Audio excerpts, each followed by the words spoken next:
Thank you for joining me, and today we're going to go over the side kick, Yop Chagi. Now, the first part of the video, I'm going to go over the actual kick itself with the different stances and combinations, so you can actually see the kick.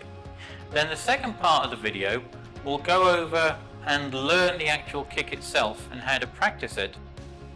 Then at the very end of the video will be a little bonus section with a specific kicking drill in there to help practice with the kick and to get you fit at the same time. So if you're ready, let's begin. Side kick, Yop Chagi.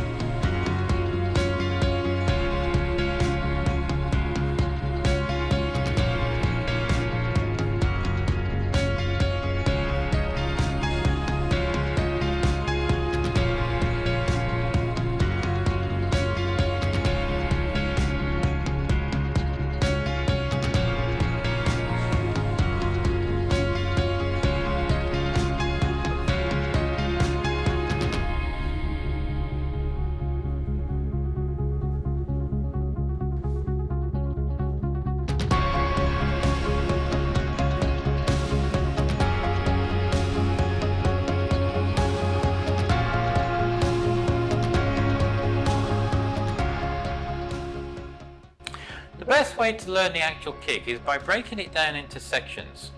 So, let's get started. What part of the foot do we kick with? Now, it's very important that we make sure we're kicking with the right part, just so that what we don't want to happen is we don't want to hurt our foot and kick with the wrong part of the foot and damage a foot. But also at the same time, if we're kicking with the right part of the actual foot itself, that will give us the most effect for the kick. With the side kick, you use the edge, or you could call it the blade of the actual foot itself, and you utilize, it's about 2 or 3 inches area that you use, just very close to where the heel is. Let me show you. So with the side kick, which part of the foot do we use for the side kick? Well, we use the edge, the blade of the foot, this section here. But which part of that do you actually use? Well, it's very easy to remember. All you need to do is where your leg is, take either side of your leg and draw a straight line down either side of your leg to the bottom of where your foot is. And as you see, if you do that, that bit there at the bottom, that is the area that you use when you're hitting with the side kick. It's about a 2 or 3 inch area at the bottom of your foot. And if you think about it, the reason for that, because the power is coming straight down your leg and then hitting with that bottom part of the foot on that blade section there. And that is the section that you use for the side kick.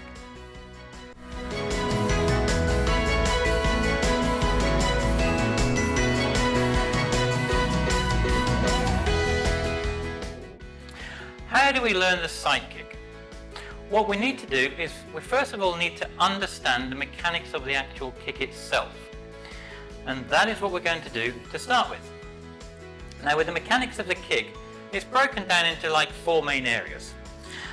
The first part is we need to understand the lifting of the knee itself. And from there then, once we've got the basics of that, then we go into the actual pivoting of the foot and the turning of the actual hip. Like so. So that's the second part. Now from there then, after we understand that, then we need to extend the actual kick itself.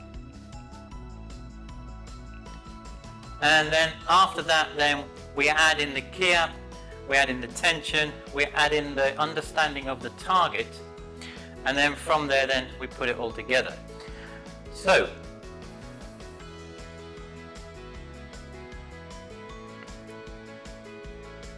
now the first part of the mechanics is the actual knee itself. So from right foot back, I'm in just a normal walking stance, which is just a ready stance for kicking.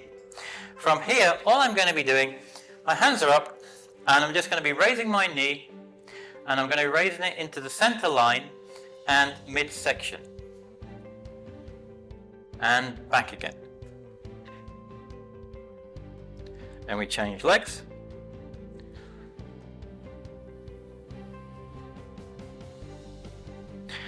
Now, the reason why we learn that first is because it's one of the most important parts of the kick.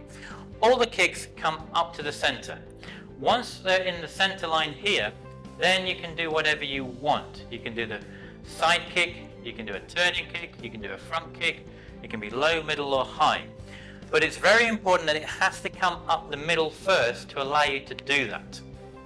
So that's what we practice at the very beginning, is bringing the knee up. So that's the first stage of it. Now, you're wondering, why am I standing next to this wall? Well, the other way to make sure that you bring your knee up to the center is by standing next to a wall when you're practicing. And that can be when you're practicing at home or in dojang. Is, as I said, stand next to the wall. And the reason for that is this. Watch what happens. When I bring my knee up to the center, the wall, because I can't go to the left-hand side here, it's forcing me to bring it straight up the middle. So it stops me from moving out to the left-hand side. I'm not going to go to the right-hand side because my hip doesn't turn over that way. So by standing next to the wall, it forces you to make sure that you're bringing the knee directly straight up to the center.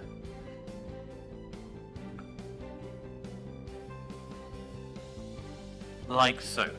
So when you're practicing at the beginning, as I said, stand next to the wall. It does help to bring that knee up to the center, which is the most important part of the kick to begin with. And if you get that part right, it makes it much easier later on with all the other kicks. So that's just a little tip to bear in mind at the beginning. Stand next to the wall when you're first starting and practicing. So the next part of the actual kick is where we understand the pivoting of the actual foot itself and the turning of the actual hip. So we have our left leg back, and all I'm going to be doing, I'm going to be bringing my knee up to the front, and then the standing foot that I'm standing on. Now we need to make sure this is not locked out, it is slightly bent at the knee. All the weight will be transferred onto this leg, and then I'm going to pivot on the ball of my foot. At the moment my foot is facing straight out. I'm going to pivot it to a 90-degree angle to the side. Hence the side kick. So we're going to the side position. So my knee comes up, I pivot to the side like so, and then you can put it down. So all I've done at the moment in time is I've turned the angle of my body by pivoting on the ball of the foot, and my hip has come over. Now at the beginning when you're practicing this, one thing you can do is get close to the wall. So when you're practicing this, when my knee comes up, as I pivot, get close to the wall, and you can put your hand on the wall to help with your balance. And as you see, what I have at the moment in time, my hip has come over, my foot that I'm standing on is changed to a 90-degree angle. It used to be at the front, it's now to the side.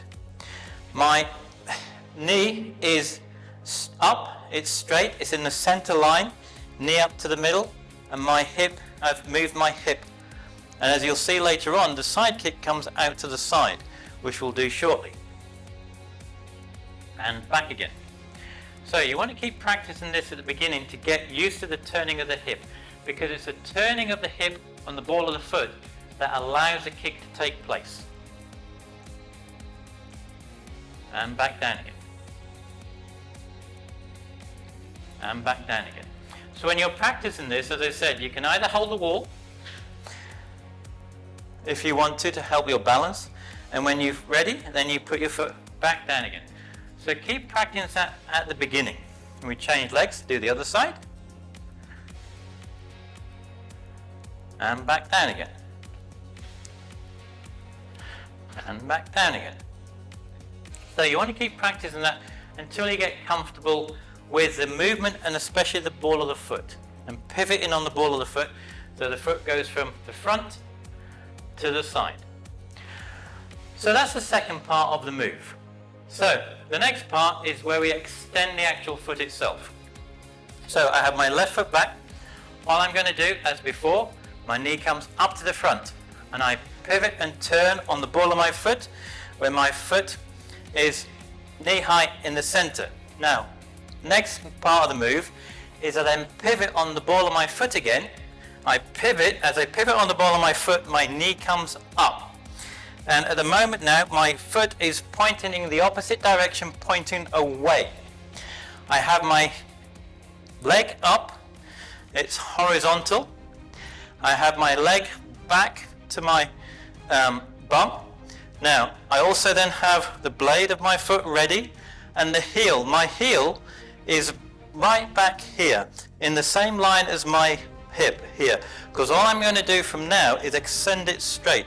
My power is coming straight there. That's where my power goes, and straight out.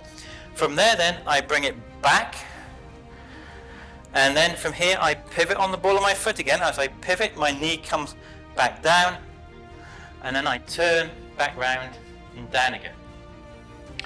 So that's the basic mechanic of that move, is up, round, you bring the knee up again, and it extends straight out. So let's try. 1, pivot, extend, back, I turn back round on the foot, and I put it back down again. One more time. 1, 2, 3, 4, and then we bring it back down, like so. And you want to keep practicing and practicing until it gets more quicker and more fluent.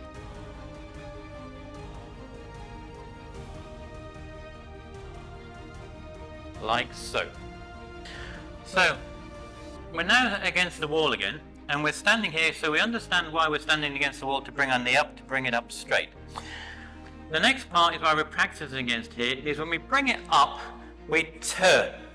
And this will allow us to make sure that we're all straight in one line, from the foot to the head. I'm not bent forward, I'm not bent back, I'm just straight. Because from here is the next part of the move, when we extend the foot outwards. And by doing it against the wall, will keep us in one straight line. Watch. Knee up, extend out. From here, I'm just kicking out. And as you can see, because I'm next to the wall, it's in one straight line here. It stops me from kicking to the left, kicking to the right. As long as I'm in that straight line, it's my hip is straight, my foot is straight, all the power is going straight down the wall here. And then we come back and back again. Now, the other thing to add in is, when you're doing this, is keeping your hands up, in the sense of 1, 2, with the hand, I'm just using this to help support myself, but with the other hand is, don't have it down, just have it up here. This is to protect yourself later on if anything comes over here, like so. So it's up and back. Now the next part is the actual kia. Is what we need to do is, the kia comes from the chi, just below the abdomen here, and it comes up and out. Now, when you want to key up, you want to key up at that point you are hitting the target, to give you that extra effort, that extra energy that you need. At the same time you're doing that, you want to make sure when you're hitting the target, you hit with tension. So at that last split second as you're hitting, everything tenses to give you that extra little bit of power. And at the same time with that, you want to be kicking through the target. And what I mean by that is, if that's our target, when we're kicking, we want to not kick the target. If I just came through and kicked and stopped here, all my power, all my energy would stop here. I don't want that. What I want to do is, I want to kick through the target. So the area that I'm aiming for is behind the target here. That is where I want to focus and aim for, because I want my power and all the energy to go through that actual target, which would make it a much stronger kick. If I'm aiming for here, it knocks that target out the way. If I'm aiming just for here, it stops here, my power stops here. So make sure when you're kicking, you kick through the target. Now, the final part is to put all of that together.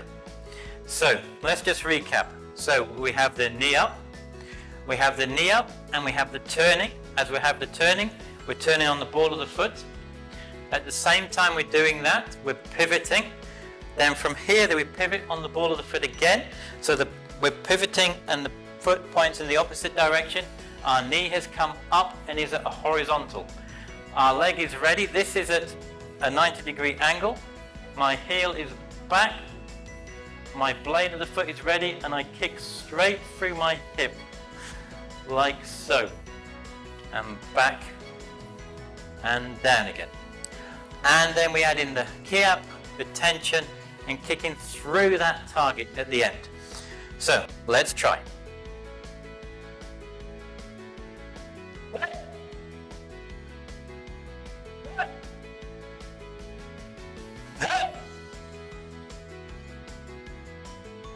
And that is the side kick.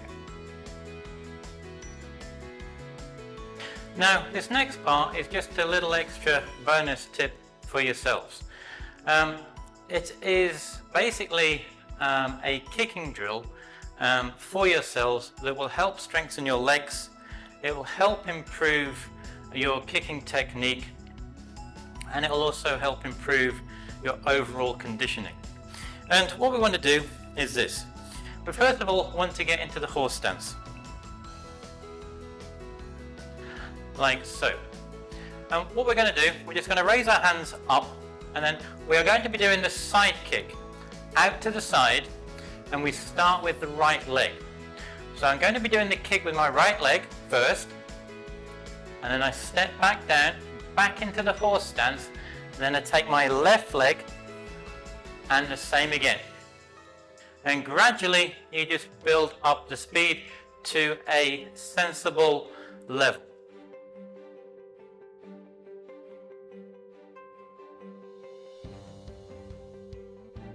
Now, the important thing when you're doing this is not to be up. You need to make sure that when you're doing it, you sit back down into the horse stance. Kick, back down into horse stance. Kick, back down. The reason for that is because we're trying to strengthen the legs at the same time. If I'm just up here, it doesn't help. It doesn't benefit your legs. You need to make sure you're sitting down. You're trying to strengthen the legs, improve your cardio, and also the technique of the kick as well. Now, what I would suggest for you to do is practice that to start with, just to get into a routine. Excuse me. And then from there, then you can do it in sets. I like to always work in sets of 12. So I would do 12 kicks, 6 off the right, 6 off the left. I would then pause for 10 seconds and then go again. 6 off the right, 6 off the left, pause for 10 seconds and do it again. And that would be like 3 sets of 12 with a 10-second break in between. Now, from there then, you can do that multiple times. You can increase the number of kicks, maybe from 6 to 12. It really depends on yourselves. But whatever you do, start at the very beginning and gradually build up. So let's try. In the horse stance, hands are up. Okay? You want to keep your hands up in this position, not down. Get yourself in a habit.